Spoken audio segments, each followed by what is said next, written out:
Bonjour et bienvenue. Je vous en prie, installez-vous, vous êtes ici chez vous. Bienvenue dans l'antre du Chevalier Noir.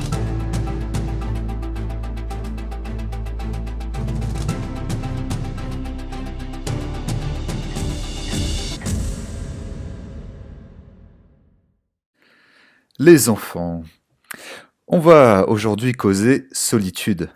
On va s'intéresser notamment à ses bienfaits, alors place dès maintenant aux vertus de la solitude. Tout d'abord, une partie d'entre vous me connaît déjà comme quelqu'un qui voyage plutôt beaucoup, pendant de longues périodes, de plusieurs mois jusqu'à plusieurs années, dans le cadre d'épopées, comme j'aime les appeler, à la façon baroudeur, ou simplement dans le cadre du travail. Alors avec cette habitude du voyage, j'ai appris à profiter des moments seuls qui m'étaient donnés et à tirer bénéfice de la solitude, et en réalité de très grands bénéfices. D'ailleurs, il m'est arrivé à de nombreuses reprises de choisir les moments solitaires plutôt que les moments sociaux, de privilégier les temps seuls, les temps de calme, de silence, de concentration et de production, et de sacrifier les temps entre amis parfois, les soirées, les rencontres, l'approbation et la validation sociale, quand je l'estimais nécessaire. Alors, j'aurais pu également intituler ce podcast «L'art de la solitude», car la solitude est un art qui s'apprend et qui devrait s'apprendre dès le plus jeune âge. Au début, l'initiation est douloureuse, on ne maîtrise cet art que très mal. On est maladroit, on le rumine intérieurement même, on ressent une sorte de conflit intérieur, et c'est normal puisque c'est un stimulus nouveau.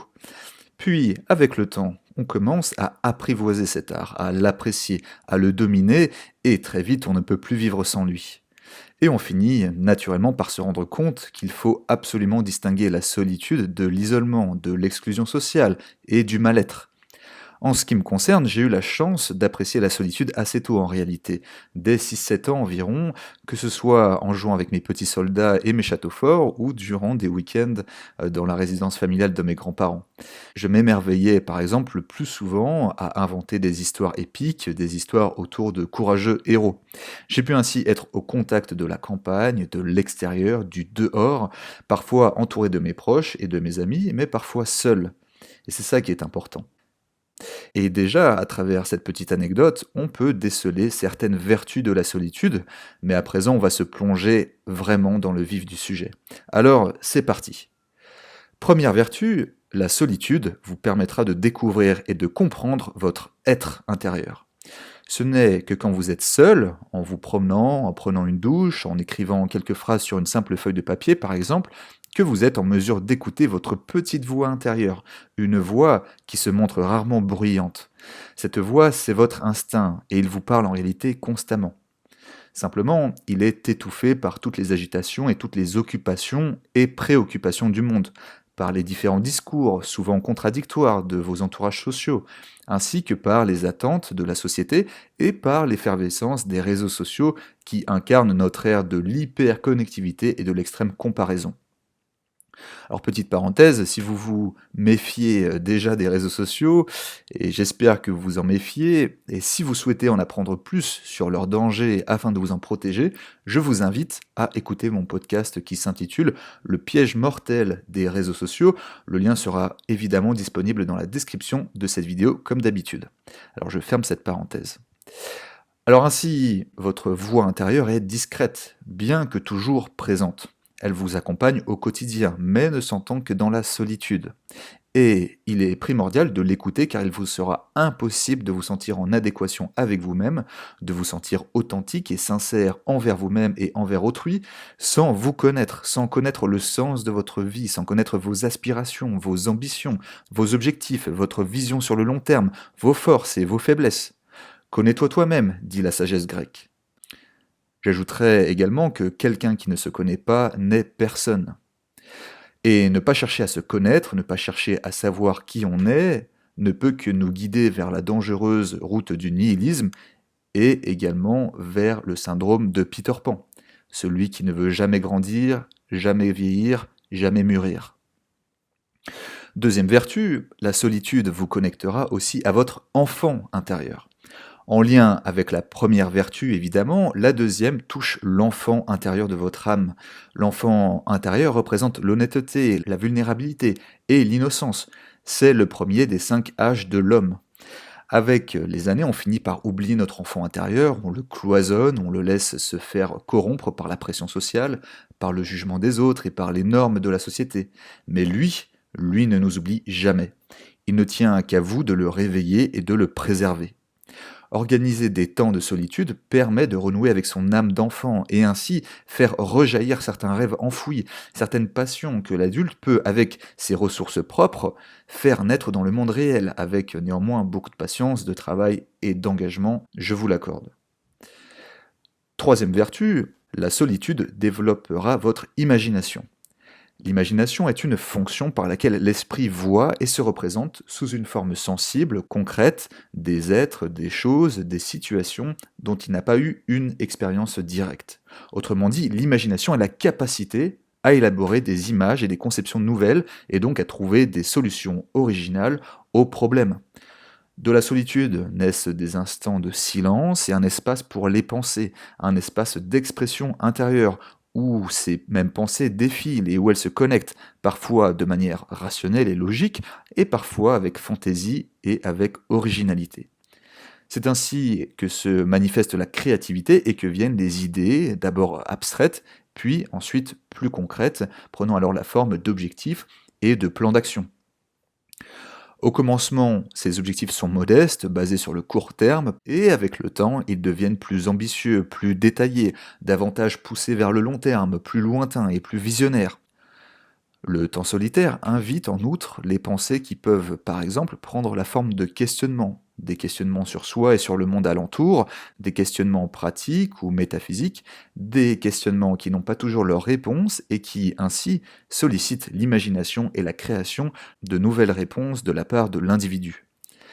Par ailleurs, je tiens quand même à apporter une petite nuance concernant le terrain de l'imagination. Il faut savoir qu'il existe des profils de personnalités naturellement plus créatifs et plus imaginatifs que d'autres. Je vous parlerai prochainement dans un futur podcast de ce qu'on appelle les Big Five, les 5 grands profils de personnalité qui ont été répertoriés par les plus sérieuses études en psychologie. Les Big Five, dont l'un des profils se caractérise par l'ouverture, openness en anglais, et donc par le degré de créativité et de sensibilité au monde extérieur. Quatrième vertu, la solitude vous rendra plus attentif au monde.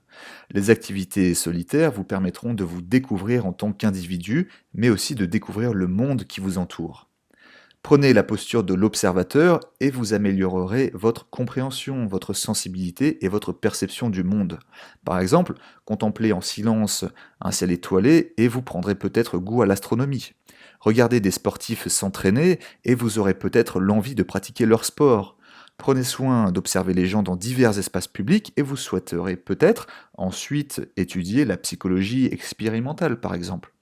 Admirez les monuments historiques et visitez les musées, et votre intérêt pour l'histoire, pour l'anthropologie, pour l'architecture et l'art s'éveillera peut-être en vous. En fait, soyez disponible pour tous les éléments du monde qui vous entourent, pour tous ces détails, à travers des moments solitaires. Prêtez attention au monde afin de mieux le comprendre, afin de trouver votre place et de passer à l'action. Cinquième vertu, la solitude réduira votre état de stress. Dégager des moments de solitude dans votre quotidien vous permettra de vous connecter avec le silence, avec l'instant présent, avec un état de calme intérieur, d'apaisement, de sérénité. L'anxiété est liée à la projection de la pensée vers le futur, ce qui est un état impossible lorsque l'on s'ancre dans le moment présent. À ce sujet, je vous recommande le très bon livre d'Eckhart Tolle qui s'intitule Le pouvoir du moment présent. Je joindrai un lien dans la description de la vidéo pour les intéressés. Et pour les gens patients, ou pour ceux qui ne sont pas encore des lecteurs passionnés, attendez les prochaines semaines car je prévois de consacrer un podcast à ce livre qui m'a beaucoup plu. Sixième vertu, la solitude boostera votre efficacité. Dans la solitude, on en revient à un état de calme, comme je l'ai dit précédemment. Au début, les pensées vont et viennent, arrivent et repartent. Avec le temps, elles s'organisent, elles prennent leur place, elles suivent un fil. De ce fil constant et singulier naît la concentration. Et de la concentration découle l'efficacité dans une tâche, la productivité au sens propre du terme en fait. Je pense que la concentration est une aptitude d'autant plus importante à développer et à chérir de nos jours qu'elle est terriblement malmenée par l'ère des contenus vidéo et des réseaux sociaux de masse. Un conseil à ce sujet, censurez les médias sociaux. Ou du moins en partie, partiellement. Pour d'autres analyses, partez écouter mon podcast sur le piège mortel des réseaux sociaux, je suis certain que cela ne vous fera que du bien. Et enfin, septième et dernière vertu, la solitude construira vos traits d'homme alpha.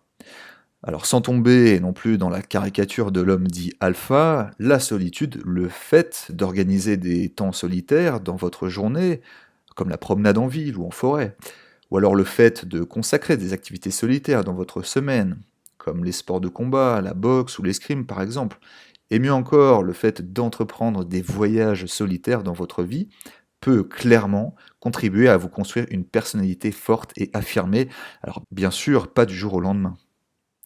Car il faut de la patience pour développer une personnalité, et un tempérament solide. Ce n'est que l'adversité quotidienne, ce ne sont que les challenges situés en dehors de votre zone de confort, et ce n'est que le fait d'agir seul qui permettront de construire votre propre courage, d'assumer vos responsabilités, de développer votre vision, d'avoir de l'estime pour vous et une confiance en vous, de contrôler vos émotions, d'être capable de prendre des décisions sur tous les aspects de votre vie, professionnel, sportif, intellectuel, relationnel et amoureux. De plus, la combinaison entre l'habitude de la solitude et la gestion de l'adversité dans votre vie vous rendra de plus en plus imperméable aux mauvaises rencontres et aux tragédies de la vie, de plus en plus indépendant socialement, de moins en moins à la recherche de la validation des autres, de l'approbation sociale comme on dit. De plus, vous saurez dire non, et vous percevrez la confrontation non pas comme une action arrogante et belliqueuse, mais comme une dynamique, parfois nécessaire et bénéfique, pour soi et pour son entourage social. Vous cultiverez le bon côté de l'individualisme en réalité, et vous en prendrez même plaisir. Et cela ne fait aucun doute, la solitude peut vous mener à plus d'adversité par rapport à si vous choisissiez de vous fondre dans un groupe, mais il s'agit d'une adversité tout à fait naturelle, saine et nécessaire pour chacun, et qui doit être entretenue par chacun.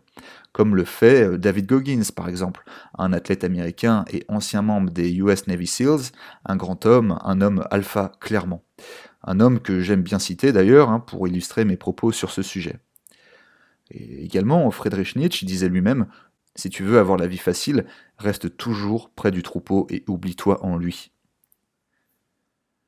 En tout cas, si vous souhaitez pratiquer et cultiver la solitude, organisez alors des rituels au quotidien. C'est ça le plus important.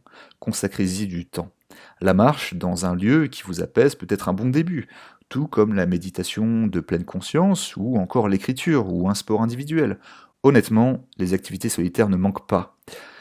Quant à ceux qui ont une peur extrême de la solitude et ceux qui veulent se transformer, je vous encourage à partir pendant au moins 1 an à l'étranger et à partir seul.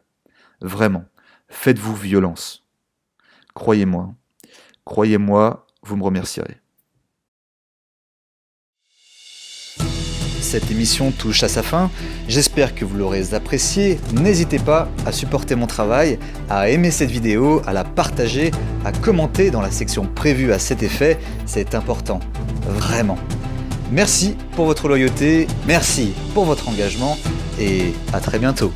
C'était pour vous servir, le Chevalier Noir.